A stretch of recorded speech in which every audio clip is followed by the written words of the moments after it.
जय माता दी। दशहरा के शुभ अवसर पे हम पहुंच चुके हैं थावे वाली माता के आंगन में। यह एक पावन और पवित्र धाम है और हम अपने ग्राम स्वराज 24 न्यूज के माध्यम से थावे वाली माँ का अलौकिक दर्शन कराना चाहते हैं। जो लोग वीडियो के माध्यम से दर्शन करेंगे, माँ उनकी मनोकामना पूर्ण करेगी। और यहाँ के विधि व्यवस्था देखिए, कभी यही थावे जो प्रकृति के गोद में था, लेकिन धीरे धीरे विकास हुआ और आधुनिकीकरण भी हुआ, डिजिटल भी हुआ। तो आप देख सकते हैं यहाँ की व्यवस्था कितना बढ़िया है। देखिए यहाँ पर एम्बुलेंस भी शायद मंदिर की ओर से ही लगा हुआ है। अचानक कोई ऐसी परिस्थिति आ जाती है तो एम्बुलेंस भी सेवा के लिए रखी गई है। इसी के साथ आप देख सकते हैं पेयजल की भी व्यवस्था की गई है, जो ठीक सामने आप देख रहे हैं कि बोर्ड भी लगा हुआ है। और शादी ब्याह 101 रुपया, जजो पवित्र 101 रुपया, मुंडन मात्र 51 रुपया में, 2 पहिए वाहन गाड़ी पूजन 51 रुपया, 3 पहिए ई रिक्शा 101 रुपया, 4 पहिए वाहन 101, बस ट्रक जेसीबी 251 रुपया और अन्य भारी वाहन के लिए 501 रुपया। तो कहा जाए तो ये प्रकृति के गोद आज डिजिटल दुनिया में बदलता हुआ नजर आ रहा है। और इसी के साथ हम माँ के दरबार में पहुंच चुके हैं और हम आध्यात्मिक दर्शन करते हुए आ गए हैं। आप देख रहे हैं कि मंदिर का निर्माण हुआ है और ये वही जगह है जहाँ बाघ का देउरी किया जाता था। माँ जो थी वो बाघों के द्वारा देउरी होता था। खाने का प्रयास कीजिए। आप देख सकते हैं यहाँ पर सर्प का भी खंबा में सर्प है। सर्प इधर पूरे बाघ के गले में लिपटे हुए हैं। तो आप दर्शन कीजिए हमारे दर्शक, और माँ का अलौकिक दर्शन है। और हम इसी के साथ बाबा से भी बातचीत करेंगे और इसके इतिहास, आध्यात्मिक इतिहास के बारे में जानने का प्रयास करेंगे। दंडोत बाबा। तो थोड़ा इसका इतिहास, आध्यात्मिक इतिहास क्या रहा है बाबा? राजा ने जिद किया दौरी देखने का। बाबा समझे लेकिन राजा माना नहीं। मानने के कारण दौरी करके दिखाए। दौरी देखने के बाद बाबा बोले कि देवी की कृपा से जो कौरू के मचा कर, यही वो कहानी है। तो आप अलौकिक दर्शन कर रहे हैं, यही रसू बाबा हैं जो माँ के भक्त थे और राजा के हठ पे माँ को आह्वान किया और माँ दे इनके मस्तक फाड़ कर कंगन दिखाई है। आप देख रहे हैं। और यही बाबा रसो भगत हैं और माँ का ऐसे भक्त थे कि उस समय ये बाघ और बाघ से देउरी करवाते थे और रस्सी के जगह पर सर्प का, गले में रस्सी की जगह पर सर्प का, माने रस्सी की जगह पर सर्प का यूज हुआ है। और आप देख रहे हैं कि अलौकिक दर्शन कहा जाए तो हमारा जो सनातन धर्म है इसमें अनेकों हीरे मोती जवाहरात जड़े हुए हैं।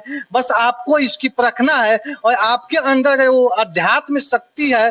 अगर आप रसो भक्त की तरह भक्ति करते हैं, श्रद्धा रखते हैं, तो माँ आपको भी दर्शन देगी। इसी के साथ और भी हम थावे माँ के जो मंदिर है इसको और भी हम अलौकिक दर्शन आपको अपने चैनल के माध्यम से दिखाने का प्रयास करें। तो आप देख सकते हैं ये मनोकामना कुआं है। थोड़ा कैमरा को इधर लाइए और इसको अंदर से दिखाने का प्रयास कीजिए, क्योंकि थावे वाली जो माता है ये दर्शकों के लिए और पूरे जगत के लिए कहा जाता है कि शक्ति स्वरूपा जगदम्बा है। ये मनोकामना कुआं है, इसे हम मनोकामना कुआं कहते हैं। इस कुआं में माने स्नान करने से या इसको देखने से मनुष्य की जो इच्छाएं होती है वो पूर्ण हो जाती है। और अब देख रहे हैं कि बाबा भी यहाँ पे हैं और दशहरा का धूमधाम है। हर कोई अध्यात्म की ओर है, भक्ति की ओर है और माता के दर्शन करना चाहते हैं। जो हमारे चैनल के साथ बने रहिए। हाँ, दंडवत। क्या नाम पर अपन? शशिभूषण बाबा। शशिभूषण बाबा। तो आप देख रहे हैं कि हमारे साथ शशिभूषण बाबा जी जुड़ चुके हैं और हम इनसे यहाँ के एक एक चीज का, जो अलौकिक चीज है, उसको हम इनसे जानकारी लेंगे और दर्शकों को दिखाने का प्रयास करेंगे। तो ये मनोकामना कुआं है। तो मनोकामना कुआं के मैंने इसका क्या रहस्य है? अध्यात्म के दृष्टि से लोग यहाँ आते हैं, मैंने पूजा पाठ करते देखते हैं, वहाँ पैसा भी चढ़ा गया। तो इसके बारे में कुछ आप दर्शकों को बताइए, चूंकि यहाँ के आप मैंने निवासी हैं, बाबा हैं यहाँ के। जी देखिए, यहाँ का ये महत्व है कि हम लोग पूर्वज के पहले, मैंने हम लोग तो होश में बाद हुआ, लेकिन हम लोग पूर्वज भी लोग ये बताते हैं कि कुआं कब का है नहीं है ये किसी को पता नहीं है। तो इतिहास में बताया जाता है कि ये तो अकाल पड़ा हुआ था यहाँ पूरा अकाल। तो भगत जी जो थे, रसू भगत जी, वहाँ अकाल पड़ा तो अपने से कुआं खोदे और यहीं से अपने तप शक्ति से जल निकाल कर माता को पानी या जो भी होता है या स्नान जो भी कहा जाता है वो कराते थे। तो इसलिए उस समय से प्रथा रही है जो भी एक प्रसाद किन कर, मैंने यहाँ का प्रसाद एक भोलेनाथ की मंदिर है, यहाँ एक 10 रुपए के प्रसाद होता है, वो प्रसाद चढ़ा कर कोई भी अपनी इच्छा के अनुसार धागा बनता है और इस कुआं में 10 हो 20 हो जो भी हो 100 हो 50 हो दान मिलता है, लोग देते हैं, तब ये पड़ा हुआ आपके सामने।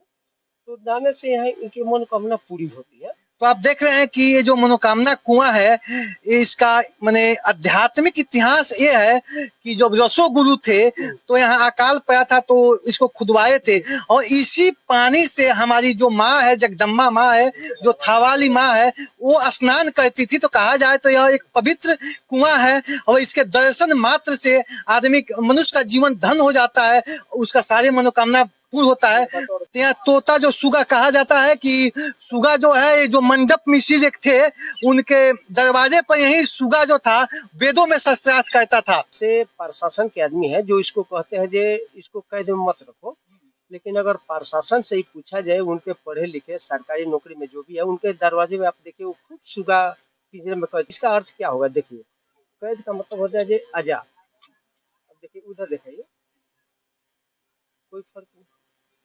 तो आप जिसको अपना मानिएगा वो आपका ही रहेगा, और अपने खुद बाल बच्चे से नफरत कीजिएगा तो कभी आपका होगा। इंसान ऐसे तो कहा जाता है अध्यात्म में भी कीजिए, अगर माँ के दरबार में अगर पक्षी भी कोई कथा जब श्रवण कर लेता है तो उसका मुक्ति हो जाता है। नहीं तो क्या पता तोता जो सुगा जो है उसी प्रकार माँ का भी भक्ति में भी है आपके साथ। तो आप देख सकते हैं कि ये जो बाबा है ये खोल दिए हैं पेटी, नहीं और ये सुगा चाहे तो उड़ भी सकता है, लेकिन ये सुगा नहीं उड़ रहा है। तो कहीं ना कहीं ये बुझे कि माँ के प्रति इसका भी किसी जन्म का कहा जाए तो देखिए, मनुष्य से ज्यादा पशु पर मनुष्य जो होता है पढ़ाई लिखाई करके अपने ओहदा पर तो उसको एक अहंकार घमंड हो जाता है और तर्क वितर्क में फंस जाता है। ये कैसे किया, वो कैसे किया, वो अरे तुम अपने बाल बच्चे जिसको तुम पैदा किए हो पहले उसको देखो जो तुम्हारे बस में है या नहीं है। अच्छा, तो इसके बारे में कुछ बताइए, जो दो तोता इसमें है, सुगा जो है। इनका तो ये अस्तित्व है, मैंने पुराने कहावत है इनका, जो तोता मैना। हमारे मनुष्य की इतिहास नहीं बना है, लेकिन इन पक्षियों का इतिहास है। तोता मैना की कहानी जो आपके भी पूर्वज सुनाते होंगे और जो पढ़े लिखे ओहदे पर उनके भी सुनाते होंगे। गलत या सही?